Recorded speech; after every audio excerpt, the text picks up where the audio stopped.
Greetings and salutations, and welcome back once again to Campaign Jena, with the whole 6 days in October of the Jena Campaign. Now, let's get it started by seeing what's happened.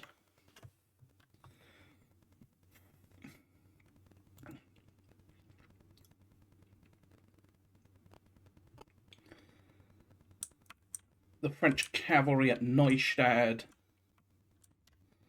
Moldenwitz. Okay, French infantry have been spotted arriving at Triptis. So the first onset of French infantry arriving.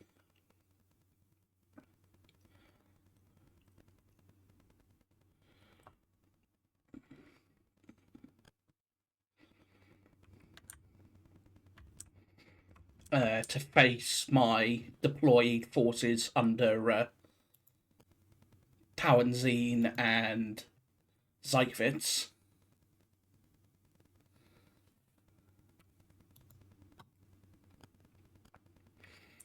With my heavy cavalry, part of that force, tucked behind this little rise, and therefore in a very nice little spot.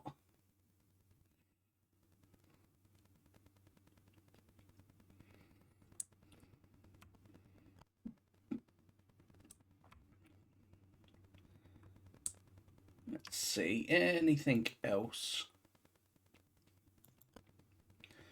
So we've got some French light infantry, various French infantry,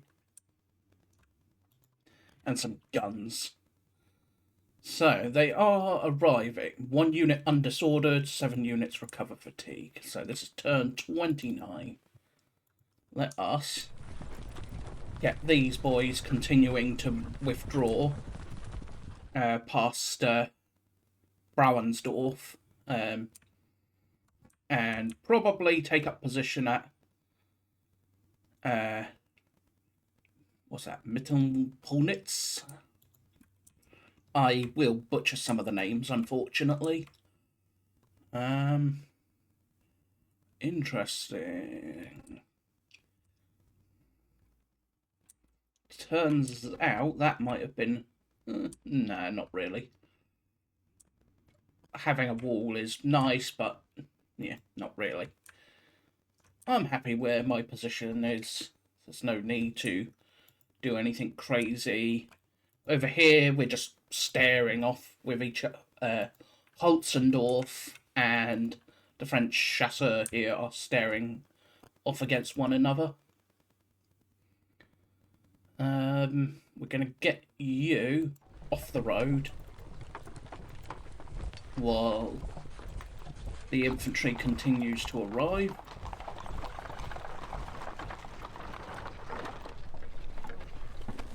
And Hohenlohe will also start to get into position. What's his command range? Way too far away. What is that? That's going to be, if we look, 82 hexes. That's, what, about 4 miles, I think? At least 4 miles, so there is a bit of a gap. For now, though, let's continue getting these chaps out of the way, and try and get them to where they're needed. Any other sightings? Not really. There's no other sightings at the moment. You will just sit here at Tauendorf and wait for now. as will these other wagons and guns. They're basically to just sit in this spot to be safe and able to retreat faster if necessary, and obviously not get clogged, not clog the roads in case I am forced to retire.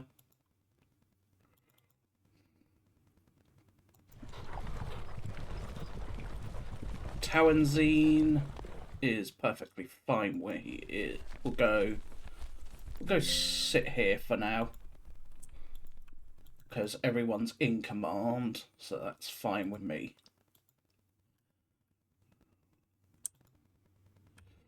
So the question is, what are the French going to do?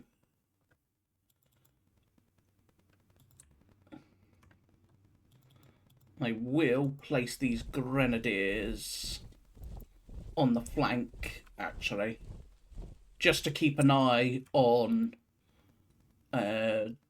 doublets. They'll keep an eye on doublets.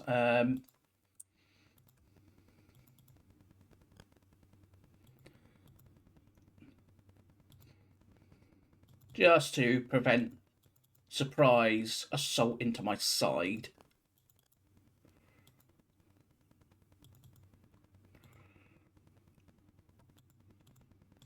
Second Battalion of the Maximilians. Yeah, this is the big issue of the Prussian army in 1806. Its distinct lack of skirmishers. It has skirmishers, but it has a very distinct lack of them. Same with the Saxons, because quite a lot of these are Saxon troops. They're Saxons, Prussians, Saxons, more Saxon. Yeah, this is all just pretty much Saxons with a little bit of Prussians.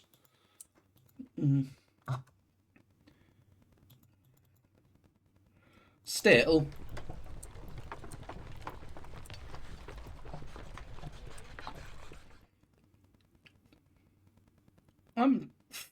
he's gonna have to deploy now. And I could open fire.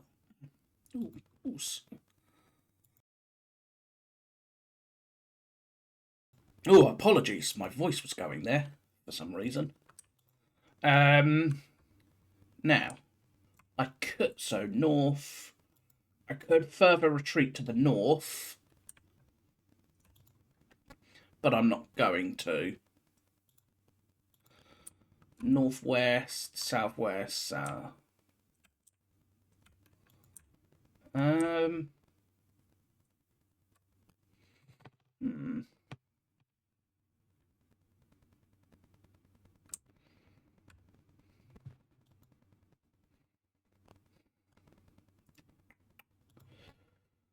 No, I think that's fine for now.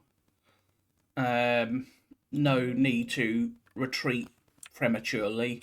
Let's make him earn this fight, if nothing else.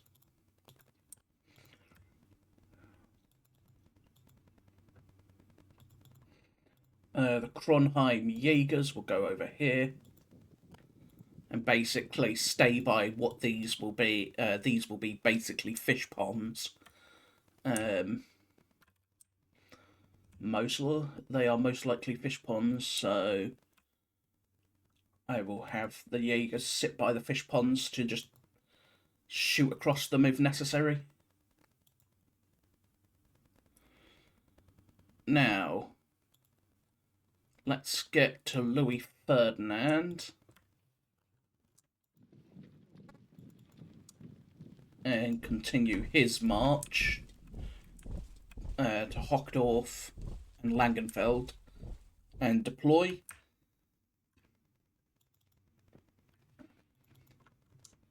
Now, the Saxon Hussars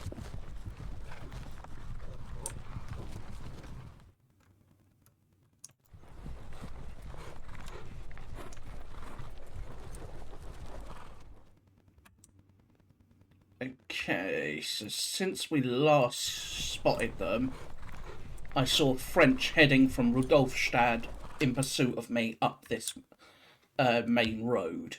So he's probably going to be surprised when he finds me there.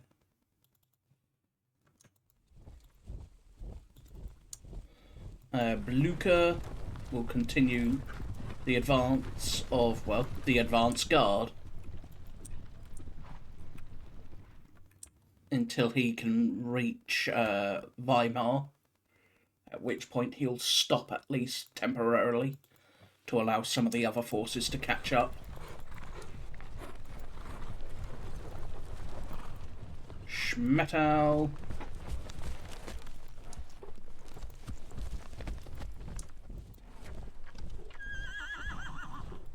Alright. The column is here. To be fair, I should probably spread them out a bit more, but oh well.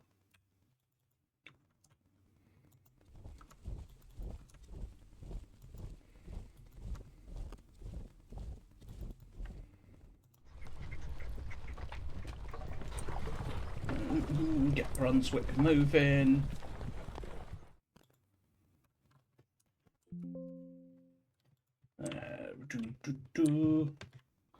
Rochelle can stay where he is for now.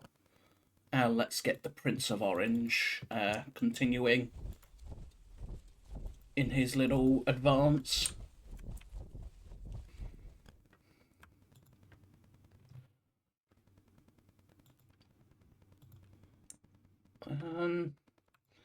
I think from now on, because of the close potential for action over here, I will be doing turn episodes again for now.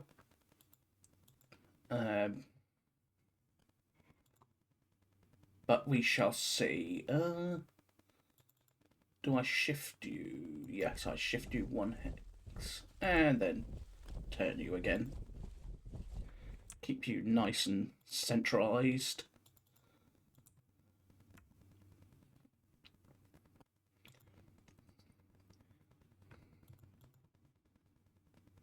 Polnitz.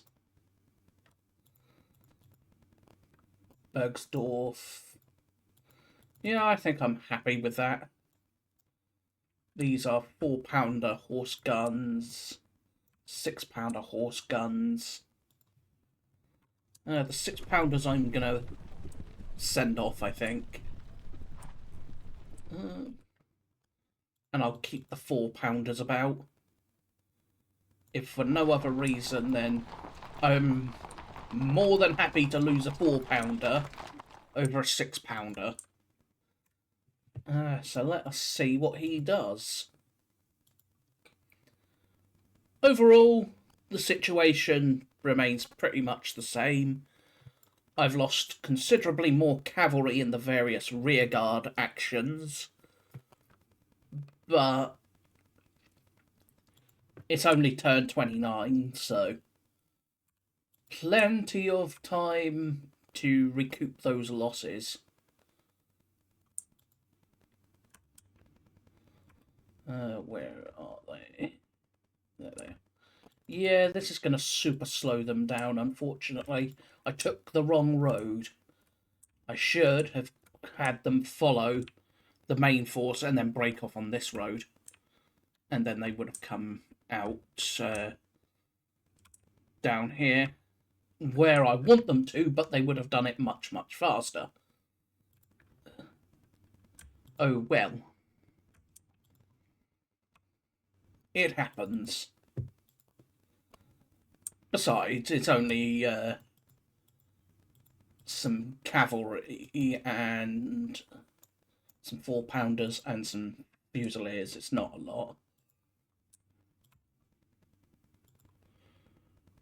Who is the Shimosky? Yeah. So yeah, I think that is that for now. Oh, no, not quite. Let's get continue to move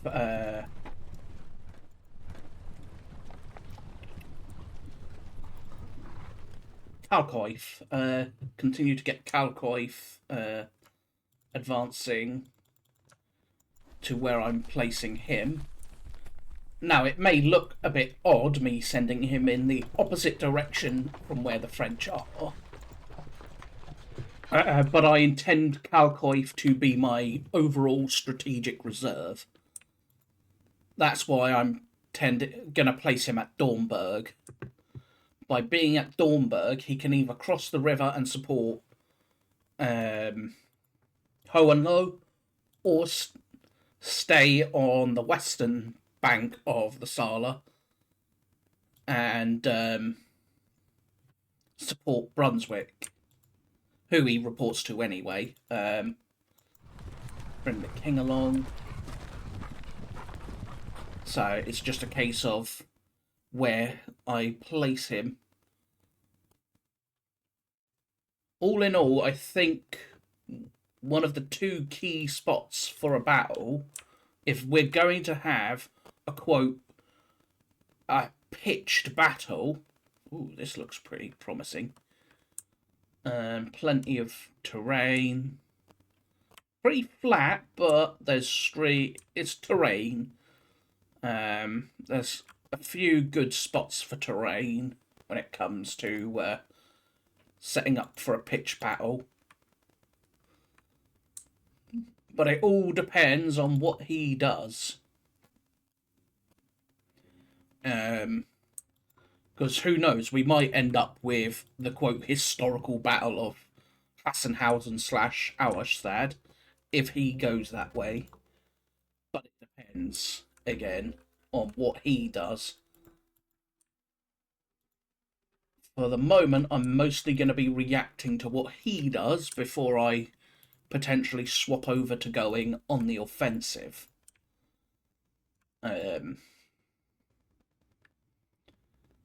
So that's why I pulled back right at the start. Because I have one advantage over my historical counterparts, and that is instant communication with my units.